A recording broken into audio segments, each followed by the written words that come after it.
ঘৰলৈ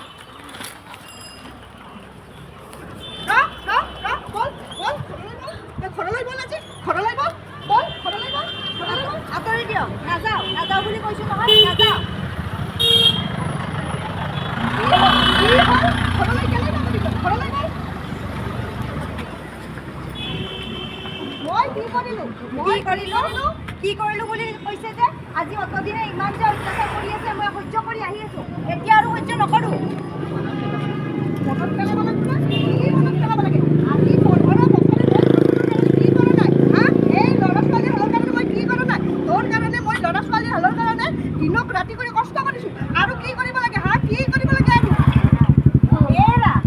হয় আপুনি পোহপাল দিছে আপুনি উপাৰ্জন কৰি পোহপাল দিছে কাৰণে আপুনি যি মন যায় তাকেই কৰিব আৰু আপুনি মোৰ ওপৰত অত্যাচাৰ কৰিব মই সহ্য কৰি গৈ থাকিম এতিয়া আৰু সহ্য নকৰোঁ অবুজ নহবি এইবোৰ কথা ইয়াত ঘৰলৈ গ'ল তই ঘৰলৈ গ'ল নাযাওঁ বুলি কৈছোঁ নহয় নাযাওঁ নুচুব মোক ইমান দিনে কেৱল ল'ৰা ছোৱালী কেইটাৰ মুখলৈ চাই বহুত সহ্য কৰি আছোঁ এতিয়া আৰু সহ্য নকৰোঁ গতিকে আপোনাৰ অত্যাচাৰ আৰু আপোনাৰ পৰা কি চাইছেনে তোৰ ইমান ডাঙৰ কথা মই শুনিবলৈ সময় নাই মোৰ ধৈৰ্য নাই তোৰ ইমান ডাঙৰ কথা মই শুনি থাকিব নোৱাৰোঁ বল ঘৰলৈ আজি ঘৰত শিক্ষা দিম আজি বল ঘৰলৈ আপুনি জানেনে আমাৰ ছোৱালী এতিয়া গাত কাপোৰ লোৱা বয়স হৈছে সৌ তিনিআলিত বহি থকা ল'ৰাকেইটাই তাইলৈ চাই অসতিংগীত দিয়ে তাই আহি মোক কয়হি একেটা কথাকে তোক মই কিমান বাৰ ক'ব লাগে কিমান বাৰ ক'ব লাগে তাইক স্কুললৈ যোৱা মাহতে পঠিয়াবলৈ বাধা কৰি দিছোঁ তাৰ পিছতো তাই স্কুললৈ যাই আছে তাইক তাতকৈ দুখনমান ফালিব তাই কৰি নিদি আৰু সেইখিনি পইচা মই সাঁচি কৰি তাইক দেখোন বিয়াতে খৰচ কৰিব পাৰিম মই তাইক পঢ়োৱাতকৈ আমাক পুত্ৰধনেহে কৰিব বুজিছ পুত্ৰধনে কৰিব কি ক'লে আপুনি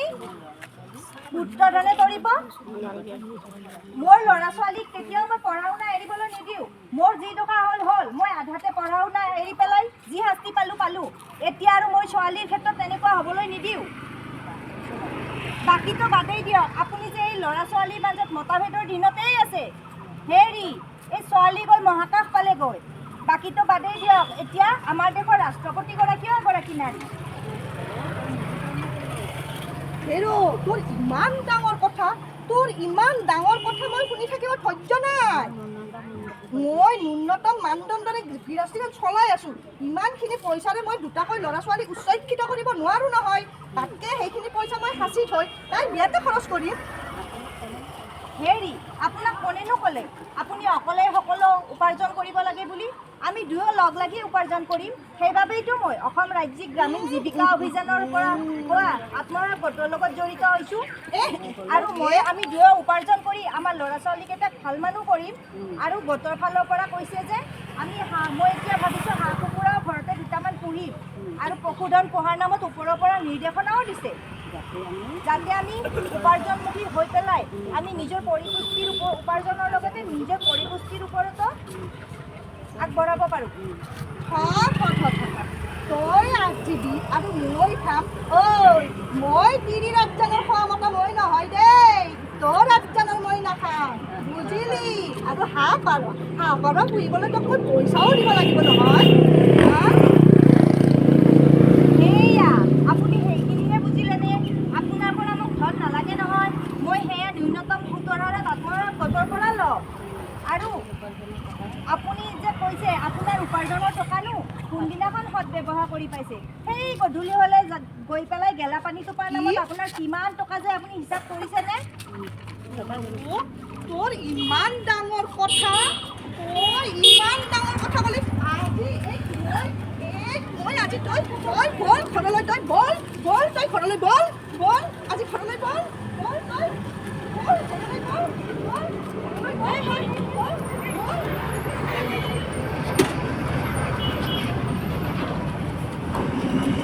ইফালে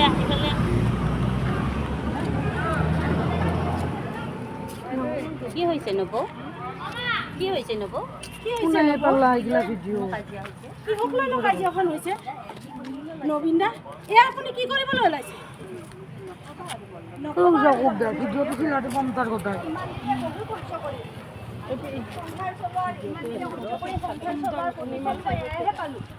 বহুত সহ্য কৰিলোঁ, কিমানটো আৰু সহ্য কৰিম, সেইবাবে মই ওলাই আহিলোঁ। নবীন, এইবাৰ তই কি কথা কৈছ?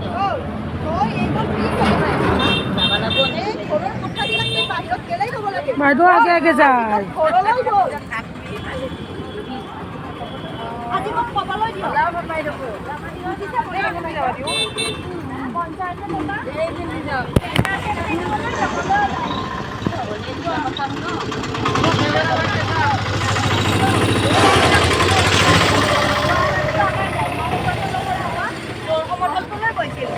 তাতেই লাগিল লেঠা, আহোঁতে অলপ দেৰি হ'ল, গোটেই ৰাতি অশান্তি। এতিয়াতো আপুনি দেখিছেই,